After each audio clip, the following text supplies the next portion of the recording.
Ini semua teman-teman hanya karena kasus kekufuran saja, malas beribadah, tidak mau jadi orang baik. Hanya itu sederhananya. Lalu kenapa teman-teman? Apapun waswas syaitan yang mengatakan orang beriman itu susah, itu bohong semuanya. Demi Allah orang beriman itu bahagia, tenang, bisa mendapatkan semua dunia. Allah janjikan, tidak mungkin salah. Kita melihat orang-orang yang tinggal di Timur Tengah, Allah berikan kekayaan. Banyak orang di Indonesia juga, orang di Asia Tenggara yang memang beriman sama Allah banyak. Saya berjalan dengan orang-orang yang pergi umroh, pergi haji, banyak orang mampu. Banyak orang mampu dan mereka hidup bahagia, bisa. Ya. Jadi bukan berarti kalau kita lagi sulit kemudian kita menganggap oh ini berarti saya disiksa sama Allah tuh memang hukuman. Tidak. Antum harus berubah. Kata Allah SWT, innallaha la yughayyiru ma biqaumin hatta yughayyiru ma bi anfusihim. Allah tidak akan mengubah nasib satu kaum sampai mereka mengubah nasibnya.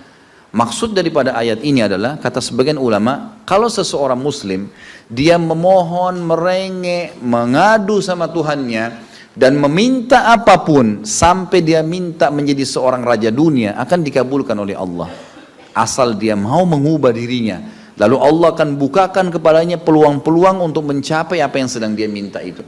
Dan Allah sebaliknya akan mencukupkan kebutuhan seorang hamba kalau dia mengatakan cukuplah saya begini. Misal ada orang bekerja, dia dikasih sama Allah gaji, dia dapat gaji 2 juta, dimudahkan dia diterima kerja seterusnya. Lalu dia mengatakan cukuplah seperti ini. Keluarga saya biayai 1,5 juta, sudah cukup, alhamdulillah, udah, nggak masalah. Allah cukupkan dia dengan itu. Tapi kalau ada orang tamak dengan rahmat Allah, enggak, saya mau begini, saya mau begitu, saya mau berusaha, lalu merengek minta kepada Allah, Allah akan kasih. Tapi prosesnya ada, karena kita di dunia ada proses. Makanya Umar bin Abdul Aziz rahimahullah mengatakan, sungguh saya ini memiliki pribadi yang tumuh. Tumuh itu orang yang selalu antusias mendapatkan yang terbaik. Beliau waktu jadi masyarakat biasa, beliau minta kepada Allah agar menjadi gubernur Madinah. Dan beliau mengatakan terus saya menggencot doa itu setiap malam sampai Allah kabulkan saya jadi gubernur Madinah. Gitu kan. Kemudian setelah itu saya memiliki antusias yang lebih besar untuk menjadi khalifah. Dan terus saya berdoa sampai Allah nobatkan jadi khalifah. Padahal Umar bin Abdul Aziz tidak bisa jadi khalifah pada saat itu kalau sesuai dengan jalur keturunan.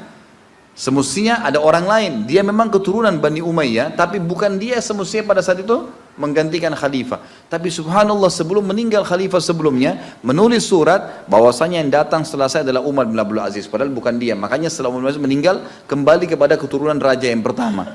Tapi Allah selipkan dia menjadi khalifah di situ.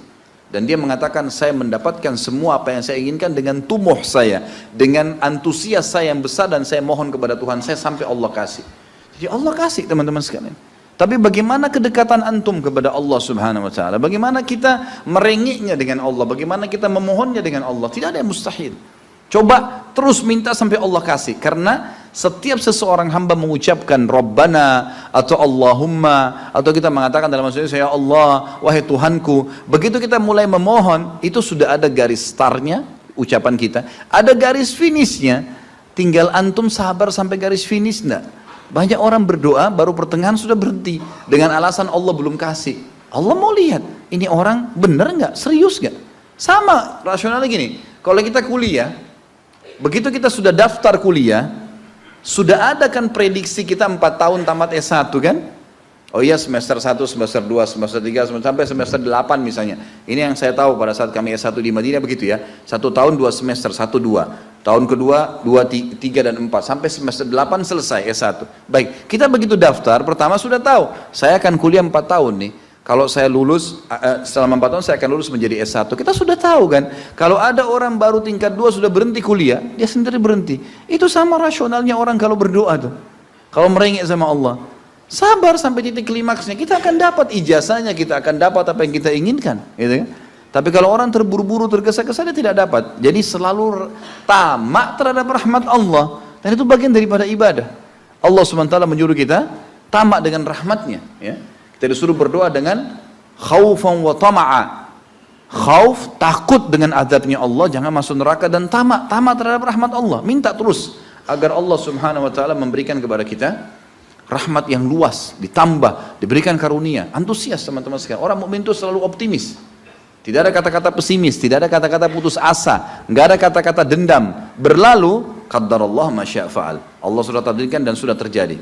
Kata Nabi SAW, kalau terjadi sesuatu pada kalian, katakan Allah sudah takdirkan, sudah terjadi. Buka lembaran baru, jalan sekarang, gitu kan? Sampai kata Nabi SAW yang memotivasi kita, kalau di tangan seseorang di antara kalian sebuah bibit, dan dia tahu, bibit pohon, dan dia tahu besok kiamat, tetap dia tancapkan. Tetap dia tancapkan. Sebagian ulama salaf dulu, mereka menanam pohon-pohon teman-teman sekalian, pohon-pohon yang umurnya lama seperti kelapa, ya. Tapi di sana mungkin mereka menanam pada saat itu kurma lama tumbuhnya, gitu kan. Mereka tanam sampai pada saat itu ada beberapa sahabat menanam pohon-pohon kurma yang masih kecil. Mereka di umur pada saat itu sampai alis mereka sudah putih dan turun menutupi matanya, saking tuanya, 80-90 tahun. Ditanya oleh murid-muridnya, kenapa anda masih menanam seperti ini di umur seperti ini, gitu kan? Kata dia, Allah akan memberikan saya pahala di setiap gerak-gerik saya, termasuk ini. Bagaimana dia antusiasnya? Artinya ada hadis Nabi mengatakan tidak ada seseorang yang menanamkan sebuah pohon, kemudian ada burung yang hinggap di situ, atau manusia ya, yang hinggap bernaung, atau mungkin hewan-hewan, ulat atau apa saja yang memakan daunnya atau buahnya, kecuali jadi pahala buat dia. Jadi selalu ada motivasi untuk menjadi orang yang terbaik, ya. Makanya juga dalam masalah surga begitu. Kata Nabi SAW, kalau kalian minta surga Firdaus, surga yang tertinggi. Jangan bilang amal saya nggak cukup, enggak. Tamak dengan rahmat Allah, minta yang terbaik teman-teman sekalian. Kita tidak akan berubah kecuali Allah tidak akan berubah kecuali kita berubah dulu. Kita yang mengubah menjadi lebih baik. Ya, ini poin yang harus digarisbawahi. Ini sebuah kaidah hidup, ya. Sehingga kita harus selalu optimis, dan begitulah keadaan orang-orang beriman. Allahu a'lam.